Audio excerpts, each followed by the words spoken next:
అందరికీ hi hello welcome to my channel. అందరు ఎలా ఉన్నారు? ప్రస్తుతం మనము ధూల్పేటలోని ప్రీతం సింగ్ కళాకార్ దగ్గర ఉన్నాము. అండ్ ప్రీతం సింగ్ కళాకార్ యొక్క అడ్రస్ వచ్చేసి మన ధూల్పేటలోని హజారీ హోటల్ ఉంటుందన్నమాట. హజారీ హోటల్ పక్కనే గల్లీ ఉంటుంది.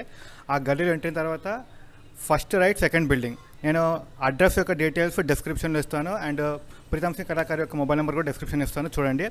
మన హజారీ హోటల్ వచ్చిన తర్వాత ఇక్కడ సెకండ్ బిల్డింగ్. అండ్ ఈ విధంగా వెళ్తే మనకి ఇక్కడ విగ్రహాలు అయితే కనిపిస్తాయి అన్నమాట.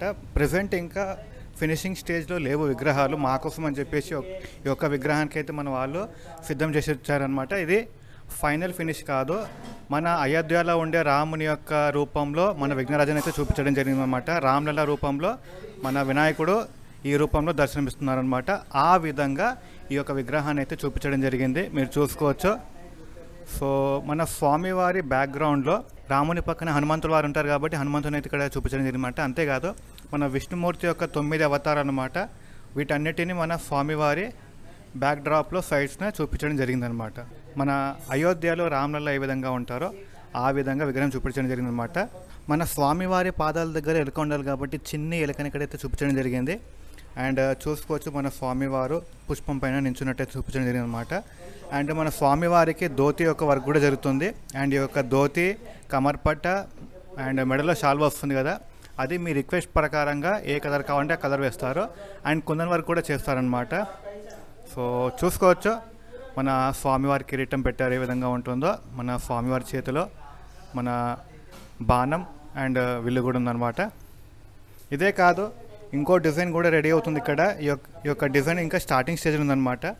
మన ఈ యొక్క ఏనుగు పైన మన విఘ్నరాజ కూర్చుంటే ఏ విధంగా ఉంటుందో ఆ విధంగా చూపించడం జరుగుతుంది. అంటే మన మహారాజా స్టైల్లో ఈ ఏనుగు పైన విఘ్నరాజను చూపించడం జరుగుతుంది అనమాట. మన స్వామివారి పక్కన ఈ చిన్న ఎలుక ఉంటుందన్నమాట. ఈ ఎలుక మన స్వామివారి వాహనాన్ని లాగుతుంటే చూపిస్తారు. అది ఇంకా స్టార్టింగ్ స్టేజ్లోనే ఉంది, ఇంకా డిజైన్ పూర్తిగా అవ్వలేదు. అయిన తర్వాత చూపిస్తాను. మన ధూల్పేటలో ఇలాంటి విగ్రహం తయారు చేసి మన ప్రీతం సింగ్ కళాకార్ వారు ఒకరే అనమాట. సో దీనికి ఇంకా పెయింటింగ్ వర్క్ జరగాలి, క్లాతింగ్ వర్క్ జరగాలి. ఇవన్నీ జరిగిన తర్వాత ఈ యొక్క విగ్రహం అయితే చూడడానికి చాలా చాలా అందంగా ఉంటుంది అనమాట. చూసారు కదా ఫ్రెండ్స్, మన రామ్లల్ల రూపంలో విఘ్నరాజ దర్శనమిస్తే ఏ విధంగా ఉంటారో ఆ విధంగా ఈ యొక్క విగ్రహాన్ని తీర్చిదిద్దారు మన ప్రీతం సింగ్ కళాకార్ వారు. ఇవే కాదు ఇంకా 10 డిజైన్స్ అయితే ఉన్నాయన్నమాట. కానీ ప్రస్తుతం ఈ యొక్క విగ్రహాన్ని మన వాళ్ళు మన కోసం అయితే అరేంజ్ చేయడం జరిగింది, మీకు ఆల్రెడీ చెప్పాను. సో మిగతా విగ్రహాల యొక్క అప్డేట్స్ కూడా అందించే ప్రయత్నం చేస్తాను. సో ఇలాంటి మరిన్ని అప్డేట్స్ కోసం ఈ వీడియో నచ్చినట్లయితే సబ్స్క్రైబ్ చేయడం, లైక్ చేయడం మర్చిపోకండి. జై Shri Ganesha. Keep watching, stay tune.